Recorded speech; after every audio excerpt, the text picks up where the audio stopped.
உள்ள எடுத்துருவோமா பாப்பா பாப்பா உள்ள பாப்பா உள்ள பாப்பா உள்ள வரி நீ போ உள்ள போ வா எடுத்துரும்.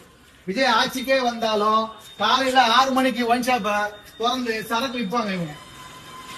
முதல்வர் மேல தப்பு இல்லைங்க, இந்த ஒயின் ஷாப் நடத்துற மேலதான் தப்பு. நிக்காம நடந்துனே இருக்கும் பாருங்க. 6 மணி எத்தனை மணி ஆனாலும் சரி, காலையில யாரும் வேலை வெட்டிக்கு போகாம குடிக்க வைக்கிறதுல இங்க பாருங்க நபர்லாம் பாருங்க. காலையிலேயே காலையில 6 மணிக்கு பாருங்க எல்லாத்தையும் தங்கச்சி என்ன எடுக்குதம்மா, நான் கொஞ்சம் யார் ஆட்சிக்கு வந்தா கௌரவமா இருந்தா 6 மணிக்கு குடிக்க சொல்ற பாருங்க உட்காந்து என்னப்பா நான் சொல்றேன், உடம்பு வேலை போச்சு. அவ்வளவு தைரியம் இல்லையா உங்களுக்கு? யார் என்ன செய்ய முடியும்னு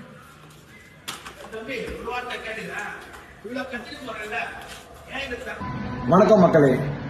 விஜய் அவர்கள் சிஎம் ஆனதுக்கு அப்புறமும் காலையில ஏன் விடிய பிளாக்ல ஒயின் ஷாப்ல சரக்குகள் வித்துக்கிட்டு தான் இருக்காங்க. அதை கண்ட்ரோல் பண்ண யாராலையும் முடியல. ஆட்சி மாறிடுச்சு, ஆனா காட்சிகள் மாறல, அப்படியே தான் இருக்கு.